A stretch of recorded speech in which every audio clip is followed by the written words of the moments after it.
A paz do Senhor, meus queridos, mais uma vez estamos no nosso canal da EBD. Deus tem uma palavra para você. Louvado seja o nome do Senhor. Estamos aqui felizes por mais uma oportunidade. Estaremos dando continuidade às lições bíblicas aqui nos livros onde nós estamos estudando sobre o livro de Jó. E hoje estaremos estudando sobre a lição de número 8, que é a teologia de Zofar. Então, a teologia de Zofar. O justo não passa por tribulação. Uma pergunta. Então, vamos estudar acerca dessa teologia de Zofar. O justo não passa por tribulação. Vamos para a lição. Textual diz: e terás confiança, porque haverá esperança. Olharás em volta e repousarás seguro. Jó, capítulo 11, verso 18. Primeiro ponto da nossa lição diz: Deus se mostra sábio quando aflige o pecador.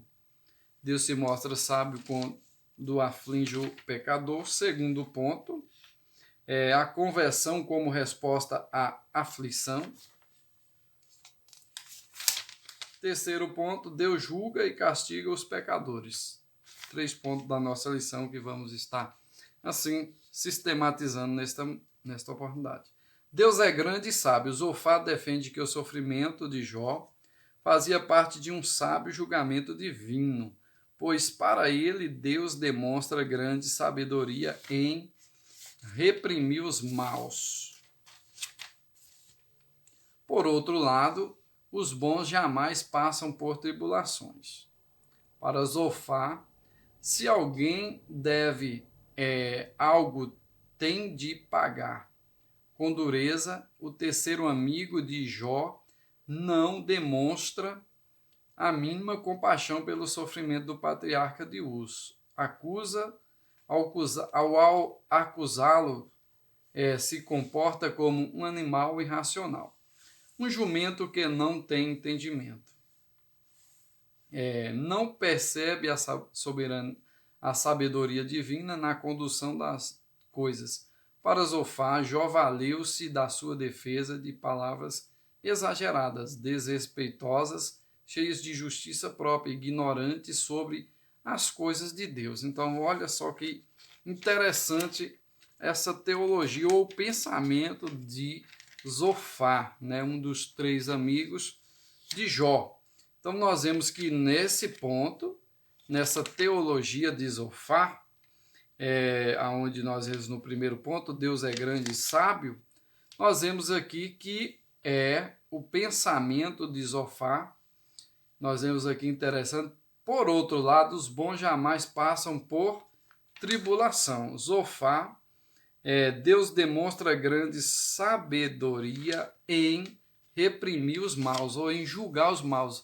Nesse ponto, olha só que interessante, Zofar, ele mostra e aplica a teologia, onde se mostra ali que Deus julga ali com sabedoria.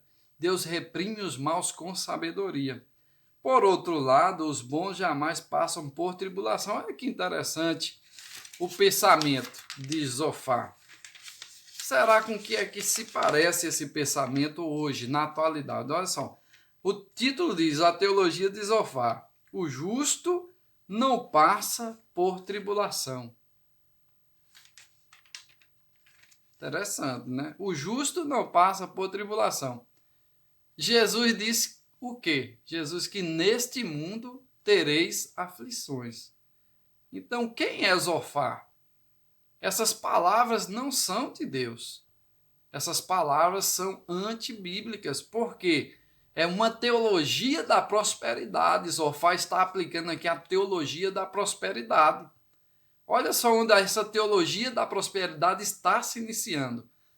Quando se iniciou? Então, nós vemos aqui que Zofar, no pensamento de Zofar, então nós vemos aqui, Deus reprime os maus. O justo não passa por nenhuma tribulação. E Jesus diz que neste mundo nós teremos tribulações, passaremos por tribulações, mas tem de bom ânimo, eu venci o mundo, vós vencereis também. Então, se o próprio Jesus, que é o Filho de Deus, está falando que nós passaremos por tribulação. Quem é Zofar? O que teologia de Zofar é essa que está sendo aplicada nas denominações de vários lugares, várias cidades, vários estados ou vários países? Que teologia é essa que está sendo impregnada nas igrejas? Então, o Jesus, que é aquele que morreu na cruz por nós, ele diz que nós passaremos por tribulação, e aí a teologia de Zofar,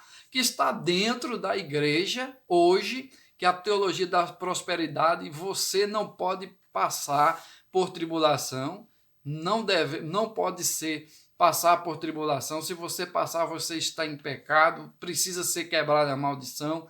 Então, o justo não passa por tribulação. A mesma teologia que Zofar está falando é a mesma teologia da prosperidade hoje. Então, se você não for rico, você está amaldiçoado. Então, algo mais ou menos nesse pensamento que nós podemos observar.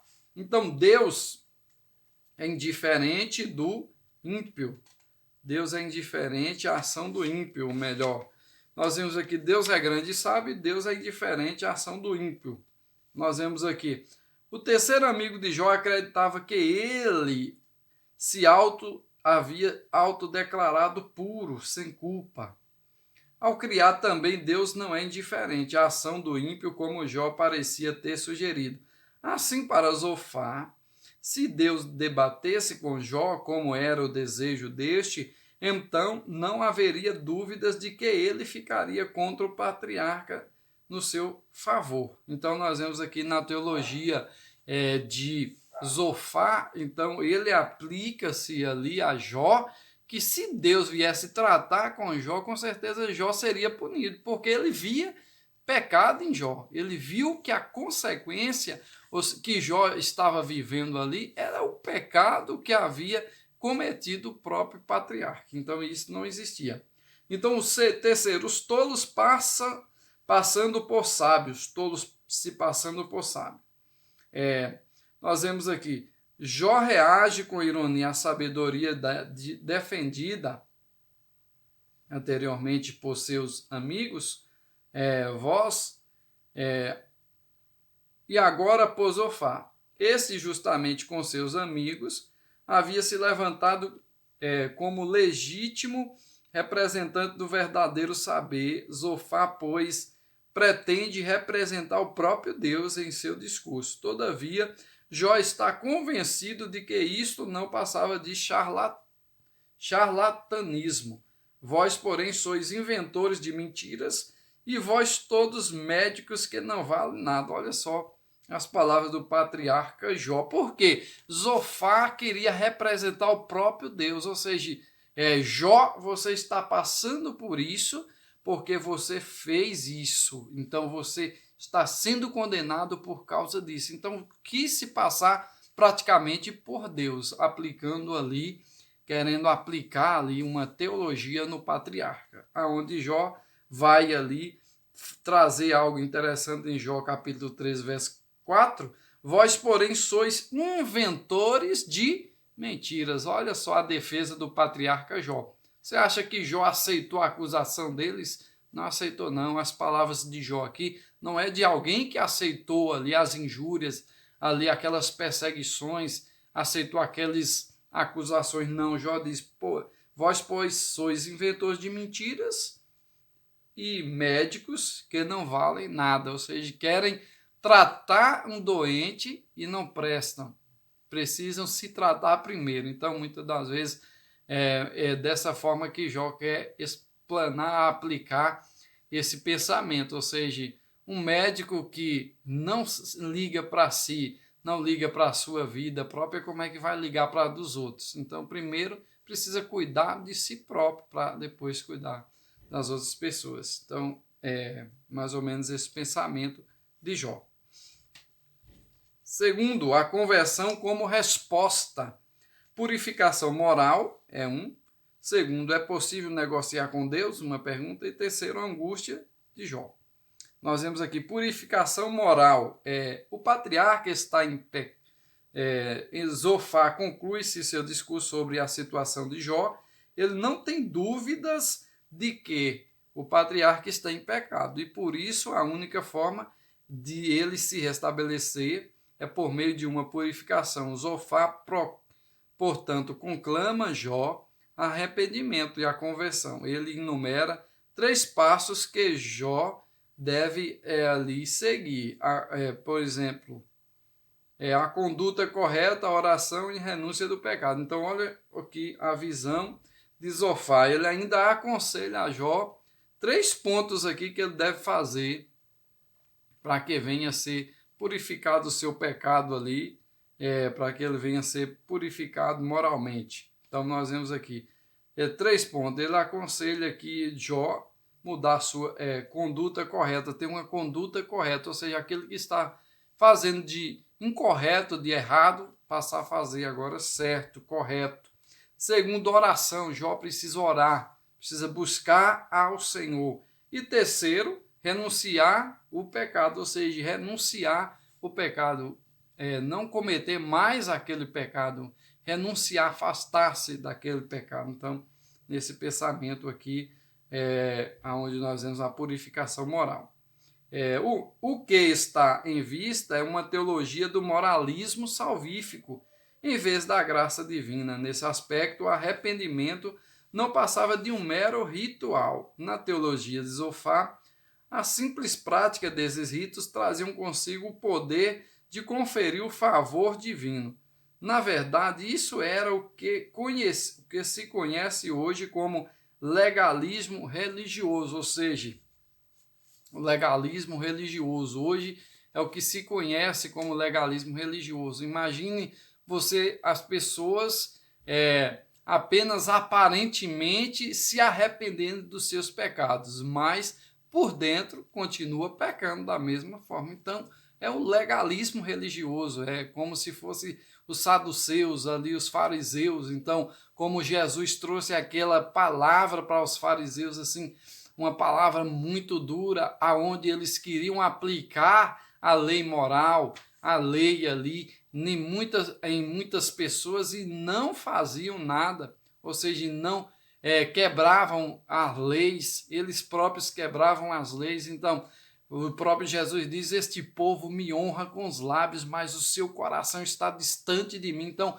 um legalismo religioso, aparentemente servem a Deus, mas profundamente não servem ao Senhor, não tem realmente a presença de Deus dentro de si. Então é isso que Deus quer, pessoas que realmente vivam ali com a presença de Deus em suas vidas. Segundo, é possível negociar com Deus? Uma pergunta. Estudiosos destacam que Zofá tentou induzir Jó a negociar com Deus, a fim de se ver livre de suas dificuldades. Era exatamente isso que Satanás desejava que Jó fizesse. O diabo acusou Jó de ter fé interesseira. Então, interessante. É possível negociar com Deus? Então, olha só. Zofá queria induzir a Jó a negociar, a barganhar com Deus. Então, era esse o ponto. Eu queria que Jó ali assumisse a sua culpa, assumisse a sua penalidade, assumisse ali o seu pecado. Então, ali Zofá queria induzir a Jó que fizesse isso. E nós vemos aqui que a mesma coisa Satanás queria que ali Jó que fizesse também, que negociasse com Deus. E nós vemos que Jó não fez isso. Então, com base nas promessas da prosperidade em troca da sua obediência, se Jó tivesse seguido o conselho de Zofá, teria feito exatamente o que Satanás queria. Então, não foi isso que ali Jó fez. Então, Jó continuou ali no seu pensamento, no seu propósito, conforme colocou no seu coração. Angústia de Jó. Diante das insistentes acusações dos amigos, do silêncio de Deus, Jó dá sinais de desânimo. Ele manifesta, em vez toda a sua condição humana, o justo sofre. Se Jó seguisse o conselho de Zofá, estaria assinando um termo de confissão, assumindo algo que não havia feito. Jó parece estar desiludido. Morrendo o homem, porventura tornará a viver? nós vemos aqui, morrendo o homem tornará a viver. Então nós vemos aqui que Jó, ele se desanimou. Isso é normal na vida de qualquer servo de Deus. Acontece. Que não poderia desanimar eram muitos homens e mulheres de Deus que nós vemos na Bíblia. O próprio Deus ali vai aconselhar ali a Josué. Josué andava ali muito próximo de Moisés. Então, nós vemos ali que a palavra que Deus dá a Josué tem bom ânimo. Então, algo interessante. Então, não são qualquer pessoas que podem suportar isso aqui. Muitas das vezes nós desanimamos mesmo. Isso vem da humanidade do homem, é do homem, vem da natureza humana do homem.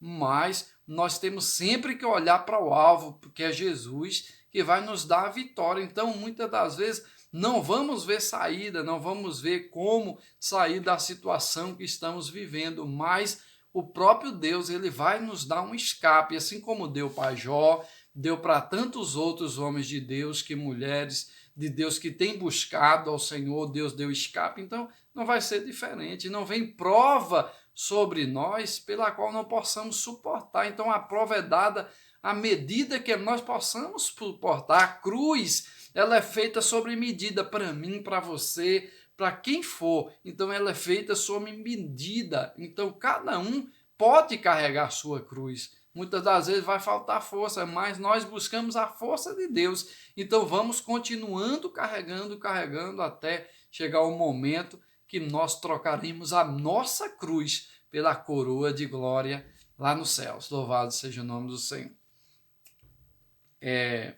Nós vimos aqui a angústia de Jó. Então, Jó se angustiou, Jesus se angustiou no Getsêmani. Então, Jesus é o Filho de Deus. Jesus é o próprio Deus. Então, se angustiou porque a humanidade dele, ele estava na natureza humana. Então, o homem tem essa tendência. Elias se desanimou. Muitos ali até apontam como se fala, uma depressão, como muitos dizem já. E isso é um desânimo profundo, uma tristeza, e isso acontece. Mas a Bíblia nos ensina e nos garante que a alegria do Senhor é a nossa força. Então, quando nós nos alegramos no Senhor, a força do Senhor está sobre nós. Louvado seja o nome do Senhor. Terceiro e último ponto da nossa lição. Deus julga e castiga os pecadores. Deus julga e castiga os pecadores. Vemos aqui 3 pontos. É o castigo dos maus, Jó diante de um paradoxo, e terceiro, a verdade vem à tona. Primeiro, o castigo dos maus. Aqui Zofar lembra a Jó, a aparente prosperidade dos ímpios não passa de ilusão e dura apenas um instante. Na verdade, ele repete o que os seus outros amigos já há muito vinham dizendo. Nos versículos 12 e 14 desse mesmo capítulo, são usados por Zofar para comparar o deleite do ímpio a uma comida envenenada. Ela pode saciar, mas proporcionará uma digestão trágica. Dessa forma, tudo que o ímpio adquiriu de forma desonesta e pecaminosa terá que devolver e restituir. Esse ímpio terá como adversário o próprio Deus, que o julgará e punirá. Então, o castigo dos maus é iminente, que esse castigo vai vir sobre os maus. É iminente, isso aí não se pode impedir. Então, o julgamento de Deus vai vir sobre os maus, com toda certeza. Isso aí não podemos questionar, não podemos negar. Então, se não for aqui na terra, será no céu, de alguma forma. Então, pode ser que alguém aqui fez mal, conquistou suas fortunas, conquistou muitas coisas de maneira ilegal, de maneira errada. Então, com certeza, muitas das vezes pode ser que não acontece nada aqui, mas com certeza vai ser julgado e punido pelo próprio Deus, lá no céu, julgado. Então, isso aí é iminente. Jó diante de um paradoxo. Para o patriarca, a tese de Zofar, de que os ímpios são sempre punidos, eram contraditada pela experiência. Os ímpios poderiam sim ser punidos, mas isso nem sempre parecia acontecer conforme descrito. Por razão, vive os ímpios, envelhecem e ainda se esforçam em poder. Então, Jó também conhecia esse ponto aqui, aonde nem sempre os ímpios são punidos aqui, aonde nós vivemos. Nem sempre. Passam eles os seus dias em prosperidade e em paz e descem à sepultura. Olha aí, interessante o pensamento, esse ponto de vista que nós estamos aqui aplicando e mostrando sobre Jó. Então, passam eles os seus dias em prosperidade e em paz descem à sepultura. Então, acerca do ímpio Jó falando, mas nem sempre isso acontece. Então, muitas das vezes a própria pessoa, o próprio ímpio é julgado e penalizado aqui também na terra. Paga aqui e paga lá também.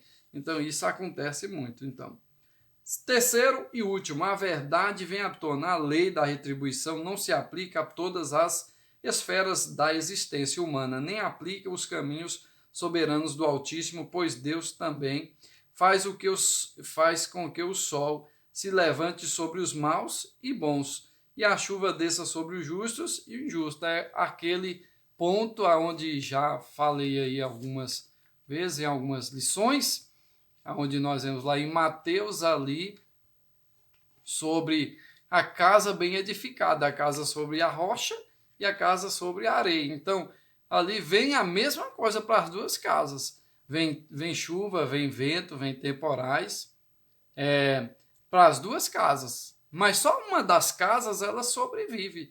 Só uma das casas elas ficam de pé. Então, isso aí é o que nós estamos aqui vendo e que o patriarca Jó está falando.